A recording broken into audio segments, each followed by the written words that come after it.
ሰላም ጤና ይስጥልኝ አድማጭ ተመልካቾቻችን፣ ይህ ቁም ነገራም የተሰኘው የዩቲዩብ ዝግጅታችን ነው። ለዛሬ አሳፍ ኃይሉ የቀያይ እምቡጦች ደብዳቤ በሚል ርዕስ ስር ያሰፈረውን እንደሚከተለው እናቀርብላችኋለን። ከከፍታ ነጥብ 1702 ናቅፋ በበዓሉ ግርማ ኦሮማይ። ለሰሚው ማስታወሻ የቀይ ኮከብ ዘመቻ ያበቃው በየካቲት ወር 1974 ነው። ይህ ኦሮማይ መጽሐፍ የታተመው ደግሞ በታህሳስ ወር 1975 ነው።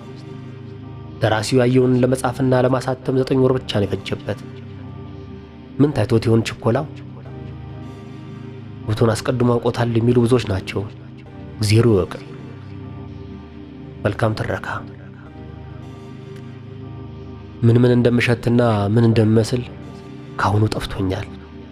ምን እንደምሸት አላውቅም። ምቾትና ህልውና ትርጉም አልነበራቸውም።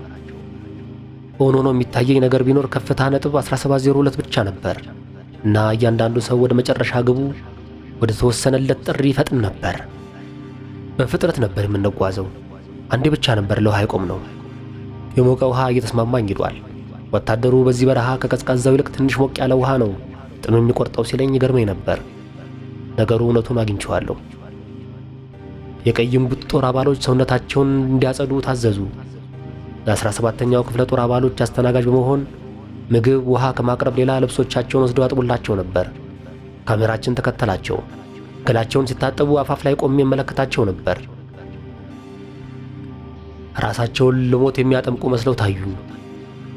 ለዚህ አደገኛ ተልእኮ እያንዳንዳቸውን ያነሳሳው ነገር ምን እንደሆነ አላውቅም። እያንዳንዳቸው ለዚህች ሀገርና ለዚህ አብዮት ከሌሎች ይበልጥ ተቆርቋሪ ሆነው አይደለም ወይም አይመስለኝም። ግን አንድ ነገር ይሰማኝ ነበር። በውስጣቸው የህይወት እሳት የሚነድ ነፃ ሰዎች ነበሩ። ነፃ ሰው ውብ ነው፣ የቆንጆ ነው እና ሁሉም ውቦች ቆንጆዎች ነበሩ። ልቤ በጣም አዘነ። ጀንበሯ ከናቅፋ ተራሮች በስተጀርባ ልትጠልቅ አሽቆልቁላለች። ሰማዩ እንደ ደም ቀልቶ ይታይ ነበር። ቀጥሎ የሆነው ነገር ነው ይበልጥ ልቤን የነካው። የቀይ እምቡጥ ጦር አዛዦች ለዘመዶቻቸው ወይም ለተወካዮቻቸው ወይም ለሚመለከተው ሰው የሚያስተላልፉት መልእክት ካላቸው እንዲጽፉ ተጠይቀው ነበር። ምን መልእክት እንደሚተዉ ለማወቅ ፍላጎት ስላደረብኝ አንዳንዶቹ እንዲያሳዩኝ ጠይቄያቸው ነበር። ምናልባት አደጋ ደርሶብኝ የሞትኩ እንደሆነ ያለኝ ጥሬ ገንዘብ በሙሉ ለቀይ ኮከብ ዘመቻ እንዲሰጥልኝ እጠይቃለሁ የሚሉ መልእክቶች ብዙ ነበሩ። አሳልፈው የሚሰጡት ውድ ሕይወታቸው አልበቃ ብሏቸው ይሆን በማለት ተገረምኩኝ።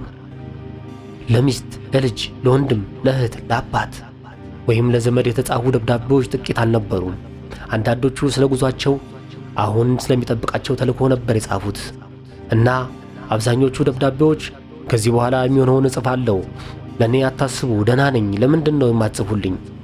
እኔ ካንቺ ወይም ካንተ ናፍቆት በስተቀር ሌላ ሐሳብ የለኝም በሚሉ አረፍተ ነገሮች የተደመደሙ ነበሩ። ከዚህም ባሻገር ናቅፋ ደርሰናል፣ እንዳያያዛችን ከሆነ ይህ ጦርነት ጊዜ የሚፈጅ አይመስልም፣ በቅርብ ቀን እመጣለሁ፣ እስከዚያ ድረስ ገንዘብ ካለ ላኪ ወይም ላክ፣ ሬዲዮና ቴፕ ሪኮርደር፣ አልጌናና ፋበት በርካሽ ዋጋ ይገኛል ካሉ በኋላ ሲመለሱ ምን ለማድረግ እንዳሰቡ በዝርዝር የጻፉ ሰዎችም ነበሩ። አንዱ ባጠራቀመው ገንዘብ ያችኑ ማሳ እንዴት እንደሚያለማና ያችን ጎጆ እንዴት እንደሚያቃና ይጽፋል። ሌላው በችግር ምክንያት ያቋረጠውን ትምህርት እንዴት አድርጎ እንደሚቀጥልና በምን ደረጃ ድረስ ለመማር እንደሚፈልግ ያትታል። ከጦር ሜዳ እያለ ጠቃሚ ትምህርት አግኝቻለሁ፣ ተለዋውጫለሁ። ከእንግዲህ እንዳለፈው ጊዜ ተመልሼ የምቀብጥ አይመስለኝም። መጠጥ የሚባል ነገር ትቻለሁ። እንደ ድሮ በትንሹ በትልቁም ነገር አልናደድም። ጦር ሜዳ ያሰክናል ውዴ፣ ሙች ቅናትም ትቻለሁ። አሁን የምቀናው በሕይወት ብቻ ነው። አሁን የምመኘው ነገር ቢኖር ደስታና ተድላ የሰፈነበት የሰከነና የቀዘቀዘ ኑሮ መኖር ብቻ ነው። ወደፊት የምኖረው ኑሮ ይታየኛል። ልጄን ሳሚልኝ፣ ስመለስ የበደልኳችሁን በደል ሁሉ ድርብ አድርጌ እክሳለሁ በማለት የተጻፉ ሌሎችም ነበሩ። አዎ በሰው ልብ ተስፋ ምንጊዜም አይሞት። ሕይወት ካለች ተስፋ ምንጊዜም ይኖራል። በማደርገው መራራ ትግል ወድቄያለሁ። ናቅፋ የኔ መቃብር የአብዮቴ አምባ ትሆናለች። ሞት አይቀርምና የሚሞቱበትን ቦታና ሁኔታ መርጦ መሞት ታላቅ ዕድል ነው። ግን ናቅፋን አደራ፣ እኔ የታሪክ ሰው አይደለሁም፣ ተራ ወታደር ነኝ። ግን ለኢትዮጵያችን ሕልውና ኤርትራን ወሳኝ ናት ሲሉ ሰምቻለሁ። ለኢትዮጵያ ሕልውና ተሰውቻለሁ። ከሕይወቴ በቀር ለአገሬ የማበረክተው ሌላ ውድ ነገር የለኝም። ወገኔ ከኢትዮጵያ ሕልውና ሌላ አደራ የለኝም። አደራህን በኤርትራ ምድር የተከሰከሰው አጥንቴ በቁጣ እንዳይጮህ አደራ ወዘተ የሚሉ መልእክቶች ነበሩ። የሚገርመው ነገር እኔም ማስተላለፈው መልእክት አልነበረኝም። ጨርሶም አላሰብኩበትም ነበር። ስለ ሞት አስቤ አላውቅም። የሙያዬ ባህሪ ያለምንም ስጋትና ጭንቀት በማያቋርጥ አሁን ሁኔታ ውስጥ የመኖር ልምድ አድሮብኛል። ስለ ወደፊት ለማን ይታሰባል? ትኩስ ዜና፣ ትኩስ ሕይወት። ሞት ለእኔ ምንም አልነበረም፣ ሆኖም አያውቅም። ትኩስ ዜና፣ ትኩስ ሕይወት። ሞት ለእኔ ምንም አልነበረም፣ ሆኖም አያውቅም። ትኩስ ዜና ከማጣት አበቦችን ካለማየትና የቆንጆ ሴት እጅን ለመንካት ካለመቻል የበለጠ ስቃይና መለየት ምን ይኖራል? ሞት ትርጉም ሰጥቶኝ አያውቅም። ምናልባት ዕድሜ ስላልተጫነኝ ይሆናል። ሞት ሲቃረብ ሐሳቤ ምናልባት ሳይለወጥ አይቀርም፣ አላውቅም። አሁን ግን ሞት ሩቅ ሆኖ ነው የሚታየኝ። ምን የሚያሰጋ ነገር አለ? ከሞትክ ሁለት ነገር ብቻ ያሰጋሃል። መንግሥተ ሰማያት ትገባለህ ወይም ገሃነም ትወርዳለህ። እንዲህ ያለ ነገር ካለ ማለቴ ነው። መንግሥተ ሰማያት ከገባህ ምንም የሚያሰጋ ነገር የለም። ገሃነምም ከወረድክ የሚያሰጋ ነገር የለም።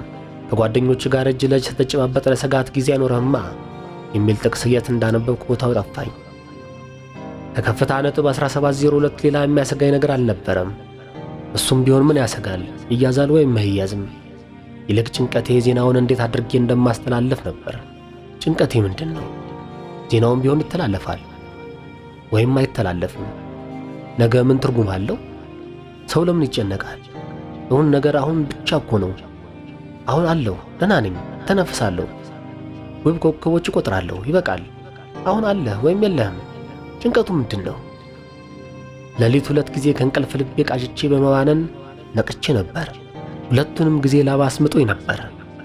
አንድ ጥይት በሄድኩበት እየተከታተለች ታባርረኛለች። እንዳትመታኝ ሮጣለሁ። ላመልጣት አልችልም፣ ትደርስብኛለች። ገደል አፋፍ ላይ ደርሳለሁ። መሄጃ የለኝም እና ጥይቷ እየተወረወረች ትመጣብኛለች። ባንኜ ነቃለሁ።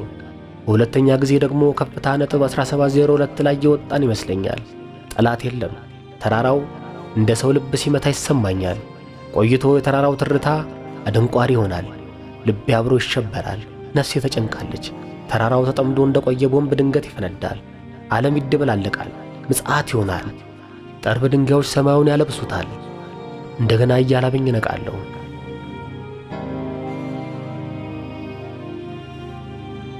ከመሰብሰቢያ ወረዳችን ተነቃነቅን። ቴክሲ ላይ ቶሎ ይነጋል።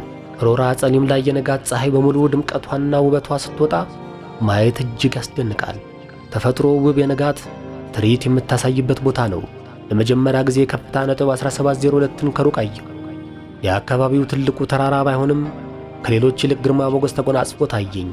ቀጥ ብሎ ከምድር ወደ ሰማይ የተወረወረ ሹል ተራራ ነው። የቀይም ጉጦር አባሎች በሙሉ አንጋጠው ተራራውን በአድናቆት ይመለከቱ ነበር። ፊታቸው ያበራል። ያውና የመጨረሻ ግባቸው። የልባቸውን ትርታ የሰማው መሰለኝ።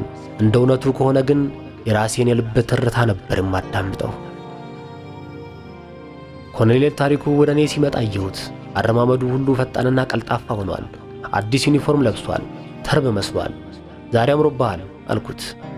የክት ልብሴን ነው ብሎ ከሩቅ የሚታየውን ተራራ ባይኖቹ ሲቃኝ ከቆየ በኋላ ቆንጆ ተራራ ነው፣ መቃብሬ እዛ ላይ ቢሆን አይከፋኝም፣ ለሰማይ ቅርብ ነው አይመስልም አለኝ። እኔ ስለ መቃብሬ አዲስ አበባን ነው መርጠው፣ ብዙ አበቦች ያሉበት ቦታ ይሻለኛል አልኩት። እኛ ይህን ተራራ መርጠናል አለኝ። የሚሞትበትን ቦታ ማንም ሊመርጥ አይችልም፣ ጀግኖችም ቢሆኑ አልኩት። ደርሰናል እንግዲህ ብሎኝ ጦሩን ተከትለን ወደ ውጊያ ወረዳው እንዴት እንደምንሄድ አስረዳኝ። ከጦሩ በኋላ መሆን ነበረብን። አይዞ ስለኛ አታስብ አልኩት። እንድትሞቱ አልፈልግም፣ የወሬ ስንቅ ይዛችሁ ብትመለሱ ይሻላል አለኝ። አበቃው። የጽሑፍ ምንጭ በዓሉ ግርማ ኦሮማይ፣ ገጽ 315 እስከ 319 1975 ዓመተ ምህረት። አምላክ የቀያይ እምቡጦቹን ሀገር እምዬ ኢትዮጵያን አብዝቶ ይባርክ።